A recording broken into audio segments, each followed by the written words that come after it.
YouTube Oz going. The Goat House is back with my Week 11 rookie rankings. We update these every single Monday night. 10 through 1, not too many crazy changes this week, but excited to reveal these. Next video will be our power rankings video. Then we'll have our picks video. So excited about Week 11 content here at the Goat House. So join us, like, subscribe, notifications on.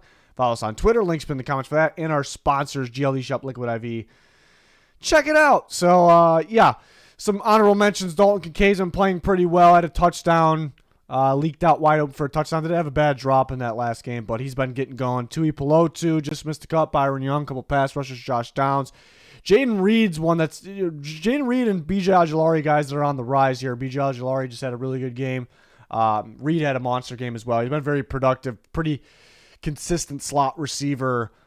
I like that he's effective pretty much anywhere on the field as well. But on the top 10, Zay Flowers has been in and out of the top 10. Sometimes has some quiet weeks, but they, the Ravens had a tough loss where they choked, but Zay Flowers was very productive in that game.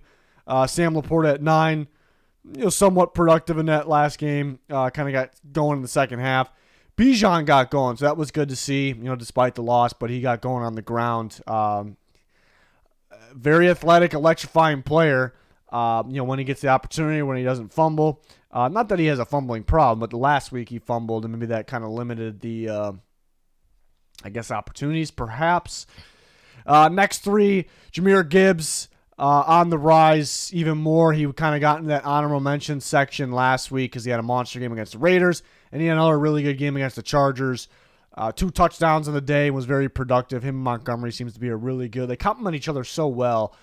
Seems to be a good duo. Tank Dell had another really good game. Was very close to moving up. It's just those top 5 guys have been so tough to pass because the resumes they've built up. He does have more touchdowns than Nakua.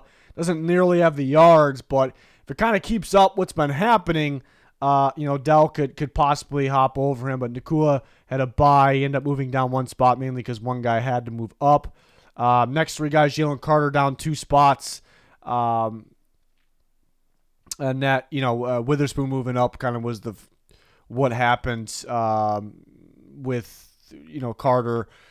Well, Carter moved down below Addison because Addison played, Carter didn't basically. So Vikings haven't had their bye yet. So once the bye hits, that kind of, does that to players sometimes here in the rankings. But so Addison at 3 was actually kind of sneaky productive in this last game. Nothing crazy though, but he's been very active for the Vikings recently with Justin Jefferson out. But yeah, mainly Carter and Nakua again, bye week, and other guys having to move up or staying put because they were productive is why those guys kind of moved down there. So everything will all even out at the end after everyone had a bye week. But Devin Witherspoon, really good game for the Seattle Seahawks. He wasn't on Terry McLaurin the 100% of the snaps. They're not in man coverage all the snaps, and they don't have like a shadow guy, But when he was on him, he was very, very impressive. He was a lockdown guy, made plays on the ball. Also had that strip on Sam Howell, which was actually a good run, so they needed that turnover. So another big game for Devin Witherspoon. He is up 3 spots to number 2, the highest he has been. But ever since that Giants game earlier in the year, he made the rankings then. And he just kept on moving up. I think he moved down a little bit last week, but back up. And there's been a legit top 5 guys, but guys like Tank Dell and Jahmyr Gibbs really on the rise. They're really coming for those guys. And, if Bijan continues to get used more and more, then, he can get up there. It's pretty open for everyone. I put more value in each week going forward because those are the more important weeks. But CJ Stroud remains at number 1. He did have some turnovers and one that was very costly at the end, but he clutched up at the very end and won the game. Just being able to put together game-winning drives, being able to be that productive to overcome things, just being a rare type of rookie and one of the rare types of quarterbacks this year, because even quarterbacks that we view as like elite or great or very good, they're not too consistent this year. It's been a weird year for quarterbacks, especially the ones that are supposed to be good. So it makes that much more impressive. I get Stroud's kind of throwing receivers open too. I've noticed that a lot. Which is huge. You got other people complaining that their quarterback doesn't have anybody getting separation. But It's about making tight window throws. It's about making the big time plays to help your team win the game. It's about going out there and be the reason that you win the game. And it's about, sometimes if guys aren't open, throwing them open. Not that, sometimes Texans guys will have a step, but there's other quarterbacks that just aren't throwing the ball in that situation. So throw them, give them 3 steps, lead them, in situations where you don't want to put it on the money. I see that from Stroud, little things like that. So remaining at 1 should not be a surprise. It's gonna be tough to pass him.